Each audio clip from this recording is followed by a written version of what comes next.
आज हमारे पास एक स्रोत है, शीर्षक है भूमि अधिग्रहण प्रक्रिया, एक विस्तृत मार्गदर्शिका। जमीन अधिग्रहण ये हमेशा ही एक पेचीदा मुद्दा रहा है।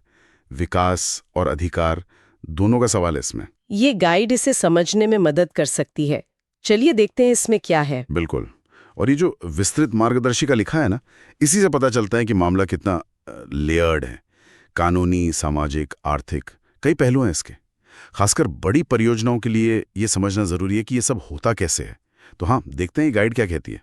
तो अगर हम इस गाइड को देखें, पहला कदम क्या बताया गया है? क्या बस सरकार एक नोटिस निकाल देती है? नहीं, गाइड के हिसाब से ये उतना सीधा नहीं है। इसमें साफ लिखा है कि शुरुआती नोटिस के साथ साथ एक सोशल इम्पैक्ट असेसमेंट यानी SIA करना जरूरी है। SIA यानी सामाजिक प्रभाव का आकलन। बिल्कुल। इसमें देखना होगा कि लोगों की रोजी रोटी पर क्या असर पड़ेगा, आसपास के संसाधनों का क्या होगा और हाँ, पुनर्वास की जरूरतें क्या होंगी। इस पर काफी जोर है गाइड में। और ये रिपोर्ट पब्लिक होनी चाहिए, ये भी कहा गया है। अच्छा, यानी पारदर्शिता, ट्रांसपेरेंसी पर फोकस है। और मुआवजे का क्या? वो सबसे अहम मुद्दा होता है अक्सर। हाँ, जाहिर है मुआवजे पर गाइड में काफी कुछ है। बताया गया है कि मुआवजा सिर्फ जमीन की मार्केट वैल्यू नहीं होगा, उसके ऊपर एक फिक्स्ड परसेंटेज, जिसे सोलेशियम कहते हैं, वो जोड़ा जाएगा। सोलेशियम? जी। और अगर जमीन पर कोई घर बना है या पेड़ वगैरह हैं, तो उसका पैसा अलग से। जो लोग विस्थापित होंगे उनके लिए भी अतिरिक्त मदद का जिक्र है इसमें। लेकिन ये मार्केट वैल्यू कैसे तय होगी, इस पर गाइड कुछ कहती है? क्योंकि इसमें तो हमेशा झगड़ा होता है। हाँ, ये मुश्किल गाइड भी मानती है। सुझाव ये है कि उस इलाके में पिछले कुछ सालों में जो रजिस्ट्री हुई हैं, उनका औसत देखा जाए, या फिर सरकार का जो तय रेट है वो, दोनों में से जो ज्यादा हो। लेकिन गाइड ये भी मानती है कि एकदम सटीक वैल्यू निकालना मुश्किल हो सकता है, तो इसके लिए स्थानीय स्तर पर कमेटियां बनाने की बात भी है। अच्छा, तो ये तो पैसे की बात हुई। लोगों के अधिकार, मतलब अगर किसी को आपत्ति हो तो उसका क्या? जरूर गाइड इस पर भी जोर देती है। कहती है कि जिन लोगों की जमीन ली जा रही है, उन्हें अपनी बात रखने का, अपनी आपत्तियां दर्ज कराने का पूरा मौका मिलना चाहिए। बाकायदा सुनवाई की प्रक्रिया का जिक्र है। सुनवाई होगी? जी।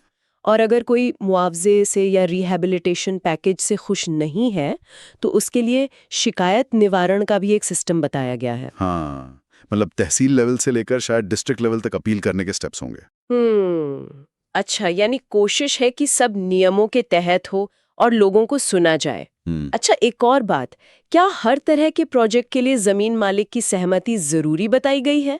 गाइड यहाँ थोड़ा फर्क करती है। देखिए, अगर प्रोजेक्ट सरकारी है, जैसे डिफेंस का या कोई बड़ा इंफ्रास्ट्रक्चर प्रोजेक्ट, तो शायद सहमति उतनी जरूरी ना हो।